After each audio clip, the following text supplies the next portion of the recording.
I was always moved and connected to funk music. So going back to the Motown sound and James Jamerson, that was probably my earliest direct influence.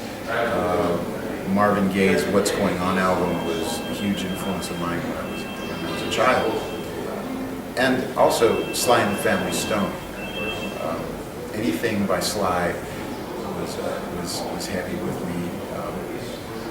And the OJ's, For the Love of Money, was a huge influence. Anthony Jackson.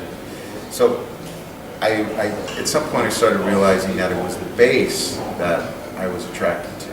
That was the instrument that really got me going. For a while I thought it was the drums, I thought it was the keyboards, and everyone wanted to be the electric guitar player, right? And then I started realizing that the bass was calling my name. My dad had a friend who had a hollow body bass guitar. It was a harmony bass, they called it. That was the brand. And it didn't work through an amp, but you could hear it because it was hollow body. So I had that for a year, and that's where I learned to do the C major scale and started practicing on it. So that was my first experience with instrument.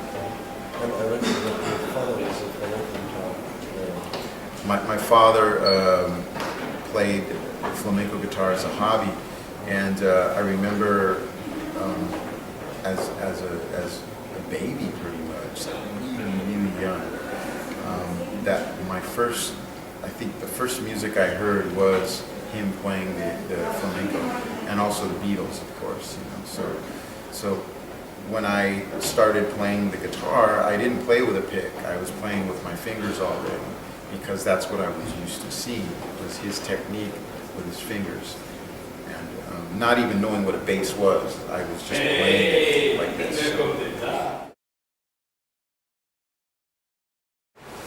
Tony Iommi was really influenced by Barney Kessel. He's an incredible jazz guitarist and loved jazz music. So the difference is when you hear a Black Sabbath song and you hear chord voicing, it's not just a generic bar chord. There's actually flatted fifths and ninths, and he's doing jazz voicings, but that flatted fifth is bringing that evil texture to it and the distortion. And then you get the drummer, Bill Ward. Bill Ward, when you hear his beats, he's not just playing a straight 4-on-the-floor beat. He's doing almost a hip-hop beat. There's a song called Sweet Leaf. Down, down, when Bill Ward's playing, the drum beat that he's playing is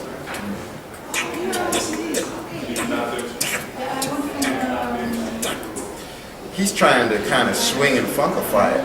Now, is he doing a great job of it?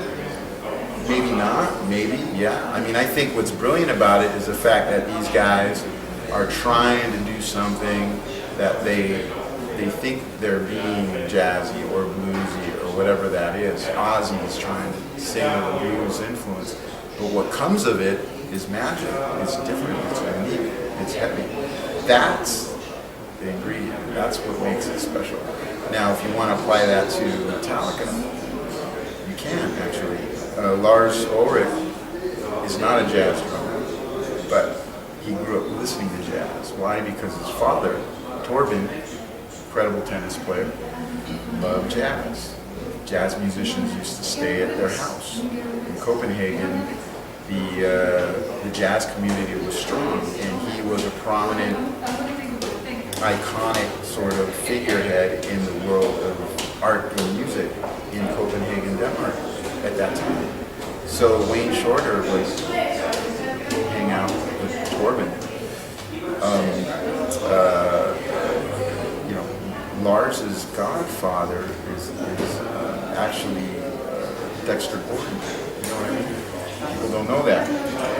So Lars grew up infatuated with the British wave of heavy metal and Deep Purple and all that stuff, and that's his first love. But as a child, he grew up with all this jazz around him. So you listen to a Metallica song, and you listen to the drums, and they're not necessarily swinging, but the arrangements are different. Why is that? Because it's more in tune with jazz arrangements. It's very different. It's not a traditional rock and roll production in terms of the drums. And so it's really interesting how there's this fusion between the styles, and those are the things that make it different. A lot of people, like your average heavy metal fan, may not understand that. Okay, so the thing with Jaco is there's a lot of people that don't know about Jaco. You know, bass players know about Jaco, but the story is powerful. So it goes beyond bass. You know, the composer is powerful. The disease awareness of what was going on with him was also is also important. I've been friends with John and Mary Pastorius, Jaco's oldest kids, for many years now. I mean, I met Johnny in 1996, and at a certain point, maybe 5 years ago,